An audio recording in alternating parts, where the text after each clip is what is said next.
अस्सलाम वालेकुम and welcome to a new episode of doctor Gudiya's take. मैं हूं आपकी होस्ट डॉक्टर अनीला। सबसे पहले तो आप सबका बहुत बहुत शुक्रिया। आपने पिछले एक महीने में इस कदर माशाल्लाह सब्सक्रिप्शंस की एक बौछार कर दी है मेरे चैनल के ऊपर। बिल्कुल मैं एक्सपेक्ट नहीं कर रही थी। बहुत दिल बड़ा हुआ, बहुत दिल खुश हुआ कि आप इतना प्यार दे रहे हैं, इतना ज़्यादा आप इसको सब्सक्राइब कर रहे हैं। प्लीज़ इस सिलसिले को टूटने मत दीजिएगा। Keep on subscribing, keep on watching this channel. It gives me a lot of energy. और एक और आपको मज़े की बात बताऊं कि बहुत सारे इंटरव्यूज़ लाइंड अप हुए हुए हैं और इंशाल्लाह अनकरीब आप लोग काफ़ी सारे मज़े के इंटरव्यूज़ भी देखेंगे इस चैनल पे। तो इससे पहले कि मैं आगे बढ़ूं, प्लीज फटाफट से जिन लोगों ने अभी तक सब्सक्राइब नहीं किया है तो वो सब्सक्रिप्शन का बटन दबाएं और आगे फिर हम अपना प्रोग्राम कंटिन्यू करेंगे। अच्छा जनाब, आज क्या होगा? आज मैं एक बहुत ट्रेंडिंग ड्रामा इश्क मुर्शिद के नाम से जो कि मूमल जुनैद प्रोडक्शंस पे हम टीवी पे आ रहा है और अब्दुल खालिक खान साहब ने लिखा है इसको और उसको डायरेक्ट किया है हमारे मशहूर तरीन डायरेक्टर फारूक रेन साहब ने। आज मैं उसका रिव्यू करूंगी। आई थिंक 8 एपिसोड्स इस ड्रामे के आ गए हैं। तो यूजुअली तो मैं ड्रामे के एंड में करती हूँ ड्रामा रिव्यू, मगर इस दफा हम जो है वो थोड़ा सा इसको ब्रेक करेंगे और शुरू के 8 एपिसोड जो हैं उनको हम रिव्यू करेंगे। मेरे घर में एक चीज होती है कि जैसे ही संडे होता है, ऑब्वियसली आपको पता है कि मैं यहाँ कनाडा में हूँ तो काफी टाइम लैप्स होता है। तो जैसे संडे हमारे यहाँ मॉर्निंग होती है या समवेयर नून का टाइम होता है तो मुझे एक आवाज आती है, अनीला जल्दी करो, इश्क मुर्शिद आ गया, आ जाओ फटाफट। ये मेरे मियाँ की आवाज होती है जो कि टीवी बहुत कम देखते हैं। तो आप इससे अंदाजा लगा लें कि इस ड्रामे की क्या पॉपुलैरिटी है और इसको कितने लोग जो कि नॉर्मली ड्रामा शायद नहीं देखते हैं वो भी देख रहे हैं। तो इस जुमले का मतलब ये होता है कि जो भी कुछ कर रही हो सब कुछ छोड़ दो और फटाफट से आ जाओ और हमने इश्क मुर्शिद की नई एपिसोड देखनी है। तो ये तो मैं अपने घर का हाल आपको बता रही हूँ, आंखों देखा हाल बता रही हूँ। इसके अलावा मेरे अपने भाई ने, जो कि बहुत कम ड्रामे देखता है, उसने मुझे मैसेज किया और उसने भी मुझसे ये कहा कि मैं ये ड्रामा बहुत रेगुलरली फॉलो कर रहा हूँ बिकॉज इट डी स्ट्रेसेस मी। जब सारे दिन की थकन होती है, वो आके हम घर आते हैं, ड्रामा देखते हैं, 8 बजे बैठते हैं टीवी के आगे, तो वो रोने धोने वाले जो एक ड्रामे होते हैं उससे हट के एक ड्रामा है। तो आप जब देखते हैं तो आपको मजा आता है और आप अपने आप को बहुत रिलैक्स्ड और अपने आप को फील करते हैं कि आप बहुत रिलैक्स्ड हुए हैं। तो चले बहरहाल, एनीवे, लेट्स टेक द सारी की सारी बहुत अच्छी अच्छी बातें नहीं होंगी, थोड़ी सी खतरनाक बातें भी होंगी। तो इसको मजीद कंटिन्यू रखते हैं। अच्छा जनाब, अब ये इस ड्रामे के अंदर कास्ट इसकी जो है वो बड़ी एक मशहूर कास्ट है। सारे के सारे बड़े एक सीजन्ड एक्टर्स हैं इस ड्रामे के अंदर। और जिसके अंदर जैसे कि दादा कहते हैं, दादा फारूक भाई का नाम है। फारूक भाई को सारे के सारे शोबिस के लोग जो है वो दादा के नाम से जानते हैं। तो जैसे दादा बड़े फॉन्डली कहते हैं कि इस ड्रामे में मेरा हीरो है। तो ऑब्वियसली हीरो किसको कहते हैं? It's no no to paint for guessing. Obviously is none other than mister Bilal Abbas Khan. तो वाकई में बिलाल अब्बास जो है वो हीरो है। तो इस ड्रामे के हीरो हैं बिलाल अब्बास और दुर्रे फिशा फीमेल लीड का कैरेक्टर कर रही हैं और आजकल काफी हिट है इनका एक और भी ड्रामा, जैसे आपकी मर्जी, वो भी मैं देख रही हूँ। इंशाल्लाह होपफुली उसका भी रिव्यू करेंगे जब ड्रामा खत्म होगा। उसमें बहुत अच्छा काम कर रही है। उसके अलावा जो है इस ड्रामे के अंदर उमैर राना है और सलमा हसन है, राबिया नौरीन जी हैं और काफी सारी सपोर्टिंग कास्ट है, कुछ नई कास्ट है जिसके अंदर हफ्सा जो है वो भी मुझे नजर आई और जो है सज्जाद पाल उसके अंदर नजर आए। और मे बी मेरे काफी सारे नाम, एक अवेज सुलेमान है जो कि आई थिंक फराज का कैरेक्टर कर रहे हैं, वो भी मुझे नजर आया, जो काफी आउटस्टैंडिंग किस्म की उनका रोल है। मजेदार ड्रामा है और it's basically the plot is about corrupt politician का बेटा जिसका नाम शामिर है और अब्बा जान उनके बहुत ही करप्ट किस्म के पॉलिटिशियन है। बेसिकली जो पॉलिटिकल कंपनी थी वो इनकी अम्मा की थी, जो कि फौत हो चुकी हैं। और अब्बा जो शामिर हैं, वो शामिर के जो अब्बा हैं वो बेसिकली द चेयरपर्सन है पॉलिटिकल पार्टी के, और ये उनका बेटा है, और बहुत ही करप्ट किस्म के पॉलिटिकल पार्टी है इनकी। I don't want to guess the name, maybe कोई जहन में आ रहा है लेकिन मैं कहूंगी नहीं। एनीवे चले। अच्छा जी, तो उनको जो है एक तरफ ये फैमिली है बहुत हाईली इन्फ्लुएंशियल, बहुत प्रिविलेज्ड, और दूसरी तरफ जो है वो दूसरी तरफ जो है वो सलमान साहब की फैमिली है, जो कि ऑब्वियसली दुरैफ शाह की जो फैमिली है, शिब्रा जो प्ले कर रही हैं। तो सलमान साहब जो है वो बहुत ही ऑनेस्ट आदमी है, बहुत ही एंटी करप्शन आदमी है, जिनके घर में करप्शन का नाम भी लेना जो है वो गुनाह समझा जाता है, और उन्होंने अपने बच्चों को भी उसी तरह से रेज अप किया है कि किसी भी किस्म का गलत काम जो है, गलत काम गलत ही होता है, चाहे आप उसको जितना भी जस्टिफाई करने की कोशिश करें। और Salma Hasan is playing his better half, और उनकी दो बेटियां हैं जिसमें शिब्रा है और सुकैना है। अच्छा जी, शामिर साहब को जो है वो एक शादी पे जाते हैं, उनके दोस्त फराज की शादी होती है, और उसके अंदर उनको जो है उनको मोहब्बत हो जाती है शिब्रा से, जो कि ऑब्वियसली उनकी बेगम की दोस्त है। ऐसे ही होता है। हाँ, शादियों पे आंख लड़ती है यूजुअली रोम कॉम्स के अंदर। तो बहरहाल वो he falls in love with her, मगर जब उनको पता चलता है कि जी ये तो बहुत ही एंटी करप्शन है, तो वो उनको और कोई तरीका नहीं समझ में आता, तो वो ये करते हैं कि एक बहुत ही गरीब मिस्कीन क्लर्क का एक रूप धारते हैं, और उनके अब्बा के ऑफिस में काम करते हैं, and then he tries to get in his good books, और फिर फाइनली वो उनके घर तक पहुंच जाते हैं, और फिर उनके अब आगे की स्टोरी जो है वो उनके घर पे चल रही है। इज प्लेइंग कहते हैं गुड कॉप बैड कॉप। तो वो एक तरफ तो वो शामिर हैं जो कि बहुत ही एक क्या कहना चाहिए, खतरनाक किस्म का आदमी है, जो कि किसी भी लिमिट तक जा सकता है, और दूसरी तरफ जो है वो फजल बख्श साहब हैं, जो कि बहुत ही मासूम, बहुत ही फनी, बहुत ही केयरिंग, बहुत ही लविंग, बहुत ही रिस्पॉन्सिबल, और बहुत ही मासूमियत से भरा हुआ इंसान जो है वो प्ले कर रहे हैं। तो it's a very challenging role for Bilal Abbas, how he is managing both the characters, complete poles apart, both the characters together. तो वो कर रहे हैं। अच्छा जी, उधर सुकैना की शादी जो है वो उनके कजिन से हो गई है, निकाह हो गया है, नॉट शादी बट निकाह हो गया है। और जुहेब जो कि सजाद पॉल प्ले कर रहे हैं, और जो है वो उनकी जो सास हैं, जो कि उनकी फूफी भी होती हैं, वो बहुत ही इवल, बहुत ही ग्रीडी, और बहुत ही जो है वो गंदी किस्म की फुप्पो हैं, फुप्पो कुटनी जिनको कहते हैं। और that role is being played by none other than our veteran Rabia Naureen, Rabia ji. बहुत मजेदार कैरेक्टर है वो भी। तो जी, ओवरऑल प्लॉट यही है। Let's see how it will progress. अभी तो सिर्फ 8 एपिसोड्स हुई हैं, मगर वो आप 8 एपिसोड्स के अंदर ही इतना इंट्रीग और इस कदर हम लोग स्टोरी टेलिंग के अंदर जकड़ चुके हैं कि it will be very interesting to see that how it's progressing and how it will progress. तो ये सारी बातें जो थी वो इनकी बड़ी मजे की थी। अब जो चीजें जिस पे मुझे थोड़ा बहुत जो मेरे क्वेश्चंस हैं फारूक भाई से भी, और इनके राइटर से भी, और इनके प्रोडक्शन टीम के साथ भी, तो वो मुझे मैं जरूर पूछूंगी, बिकॉज ये मेरा हक है।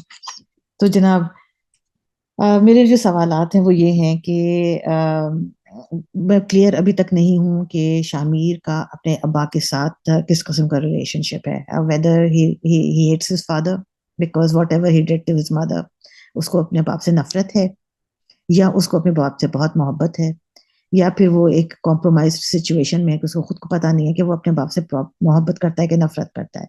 तो ये जो उसकी डायनामिक्स है उसके अब्बा के साथ, वो अभी तक इस सिचुएशन में क्लियर नहीं हुई है। दूसरा, वो जो एक खातून है महरीन नाम से, जो कि एक अगेन किसी पॉलिटिशियन की बेटी है, and she is completely in love with Shamir. उनकी क्या इक्वेशन है, उसका आगे क्या, किस इस डायनामिक्स में वो कहाँ पे फिट होती हैं, that will be again another question for me.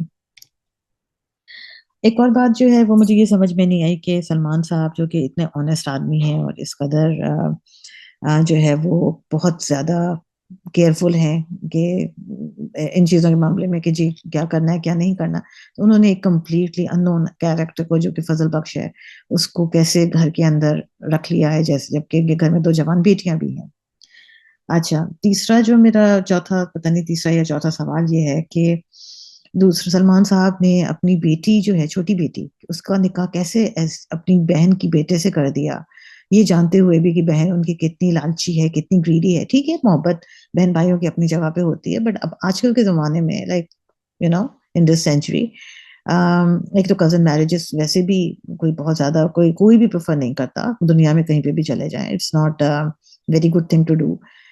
लेकिन इतने रोशन ख़्याल और इतने ब्रॉड माइंडेड होने के बाद भी चलो ये भी ठीक है, इंटरेस्ट है बच्चों का दोनों का आपस में तो कोई बुराई भी नहीं है, कर दिया उन्होंने। लेकिन ये सब जानने के बावजूद भी कि उनकी अपनी सगी बहन है, ऑब्वियसली जानते होंगे ना उनकी नेचर को, उसकी पर्सनैलिटी को उनको। तो कैसे वो उन्होंने जो है वो एक इस तरह की खातून से जो कि चाहे उनकी सगी बहन ही क्यों ना हो, अपनी बेटी थमा दी और उनका बेटा भी कुछ कर नहीं रहा। तो ऑब्वियसली ये भी एक क्वेश्चन है मेरे ज़हन में कि इतना सेंसिबल आदमी इतनी बड़ी गलती कैसे कर सकता है? और बहुत अच्छी बॉन्डिंग दिखाई है बहनों के बीच में भी। Sukaina is also very intelligent girl. मुझे समझ ये नहीं आती कि वो कैसे सपोर्ट कर रही है एक ऐसे काम के लिए जो कि नाजायज़ है क्योंकि उनका जो उसका जो हस्बैंड है लाइक जो जिससे निकाह हुआ है, वो भी एक्सपेक्ट कर रहा है कि वो एक कोई जॉब दिला देंगे उसके ससुर उसको और वो सेटल कर लेंगे। आजकल के ज़माने में मेरा नहीं ख़्याल कि कोई भी लड़की, सेल्फ रिस्पेक्टिंग लड़की इस बात को एप्रिशिएट करेगी कि उसके जो हस्बैंड है वो अपने ससुर के सर पे लाइक उनका फ़ेवर लेके और दुनिया में कुछ करे। Obviously, all girls these days they are looking for somebody who is a very self-made person. तो ये चीज़ जो है ये भी मुझे समझ नहीं आई।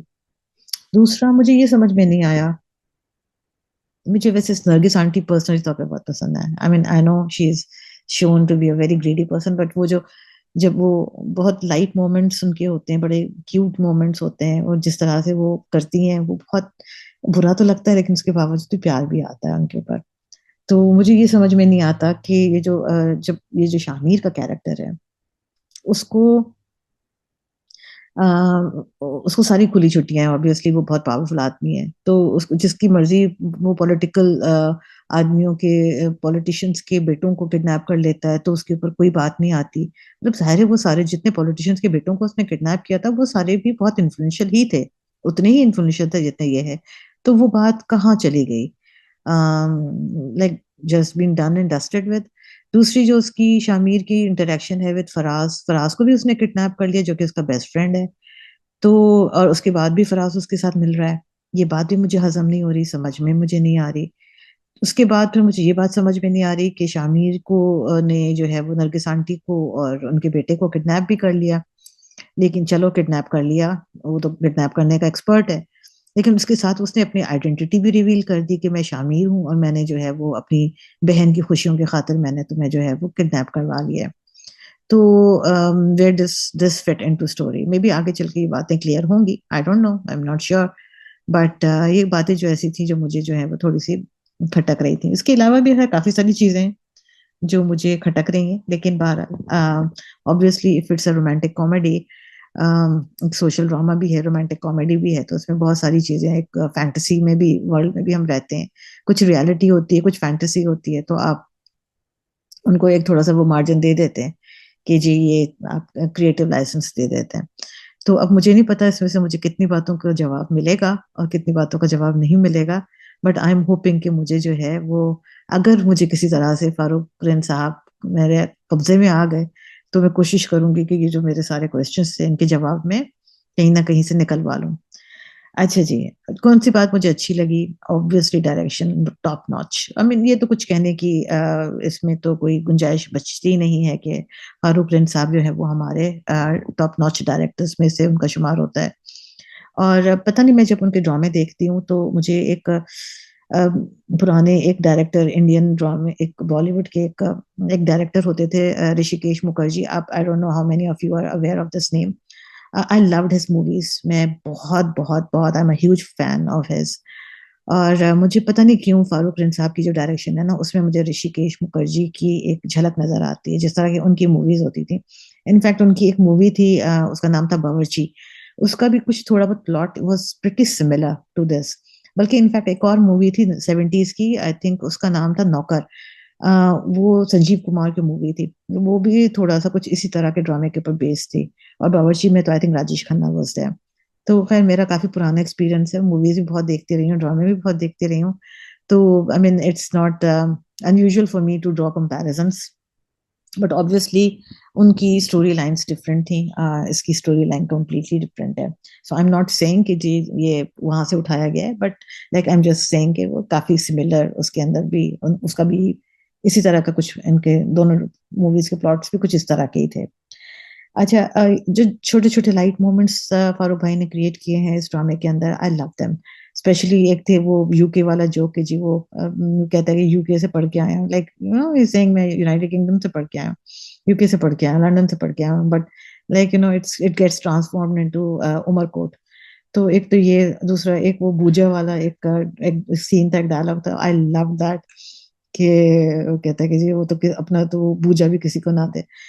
तो लाइक यू नो ये Abuja is like a kind of a लानत, जो कि सिंधी लैंग्वेज में हम जब किसी को कहते हैं वो बुज्जा देता है, तो उसका बहुत ही गलत मतलब होता है कि जी हम किसी को लानत दे रहे हैं। तो ख़ैर anyway it was very funny. और जो है मुझे एक चीज़ और एक समझ में ये नहीं आती थी कि इनका बैकग्राउंड लाइक फ्लैशबैक कब स्टार्ट होता है। ये मेरा फारूक भाई के साथ एक और मेरा गिला है कि जब मुझे समझ में नहीं आता कि फ्लैशबैक कहाँ जा रहा है और फ्लैशबैक कब खत्म हो जाता है। तो अगर कुछ थोड़ा-सा उसको हेज़ आउट कर दिया जाए या कुछ इस तरह से कर दिया जाए कि वो क्लियर हो जाए चीज़ कि ये चीज़ फ्लैशबैक में आ रही है या ये वो उसकी इमेजिनेशन में आ रही है, तो वो थोड़ा-सा ज़्यादा क्लियर हो जाएगी। आई थिंक ये या तो एडिटिंग की कोई फ्लॉ है या फिर आई don't know what it is about, but इधर मुझे थोड़ा-सा एक मुझे इश्यू इस ड्रामे के अंदर नज़र आता है कि वो फ्लैशबैक्स जो होते हैं वो not the flashbacks between the mother the son and the mother, I am not talking about those, but the flashbacks between Shibra and Bilal Abbas Khan. मैं उन फ्लैशबैक्स की बात कर रही हूँ कि वो भी समझ में नहीं आता कि अभी ये लाइव चल रहे हैं या ये फ्लैशबैक्स में आ रहे हैं। तो anyway, Duray Fisher is doing a wonderful job. और I love the way Farooq rinse साहब हैज़ कैप्चर्ड हर। और ज़्यादातर उसके क्लोज़अप्स ही हैं मुझे नज़र आते हैं, और वो उसके वो फ्रिंज वाले hair and everything, her complete look it's beautiful, बहुत खूबसूरत नज़र आ रही हैं इस ड्रामे के अंदर। If I compare her with आप जैसे आपकी मर्ज़ी, आई थिंक कि इस ड्रामे के अंदर वो बहुत ज़्यादा खूबसूरत लग रही हैं इश्क मुर्शिद के अंदर। And Bilal Abbas Khan, no words for him. He has nailed both his characters, especially Fazal Baksh और शामिर भी ऑब्वियसली, बट फजल बख्श में जो क्यूटनेस है, झूठ बोलता है, हर वक्त झूठ बोलता रहता है, हर वक्त झूठ बोलता रहता है, लेकिन आप उस पता नहीं क्यों समहाउ उसके झूठ पे भी प्यार आता है। अब ये चीज़ मुझे थोड़ी-सी वो भी करती है, परेशान भी करती है कि हम झूठ को भी हम कितने प्यारे अंदाज में ले रहे हैं ना। तो ये आई थिंक ये फारूक भाई का कमाल है कि वो जो है वो झूठे को भी उन्होंने इतना क्यूट बना दिया है कि हम उसके झूठ को पस्से नज़र करते हुए जो है ना, वो उस कैरेक्टर से बहुत ज़्यादा प्यार भी कर रहे हैं। अच्छा जी, और मुझे फराज का कैरेक्टर भी बहुत क्यूट लगता है। जो है whatever his dynamics is with his friend, I think वो जब उसके वन लाइनर्स होते हैं ना, वो मुझे बहुत मज़े के लगते हैं। और वो जो रियल वाला जो फज़ल बख्श है, जो ओरिजिनल वाला, वो भी मुझे बहुत क्यूट लगता है। वो जब स्क्रीन पे आता है तो ऑटोमैटिकली मुझे स्माइल आ जाती है। I think this is one of the reasons why this for me this this drama works, because जब ये ड्रामा एंड होता है, तो मेरे मुँह पे एक स्माइल होती है, एक ग्रिन होती है। एंड आई थिंक कि ये इस ड्रामे की सबसे बड़ी खूबी है कि ये आपको आगे चल के आई एम श्योर रुलाएगा भी, लेकिन इस वक़्त फ़िलहाल बहुत रिलैक्सिंग, बहुत मज़े का और बहुत एंटरटेनिंग ड्रामा है। एंड आई थिंक इस वक़्त जितने भी ड्रामे चल रहे हैं, ये मेरा सबसे ज़्यादा फ़ेवरेट है। So anyway I will keep on reviewing it, और आप मुझे बताइएगा आपको मेरी कौन-सी बात से इत्तेफ़ाक है, कौन-सी बात से इत्तेफ़ाक नहीं है।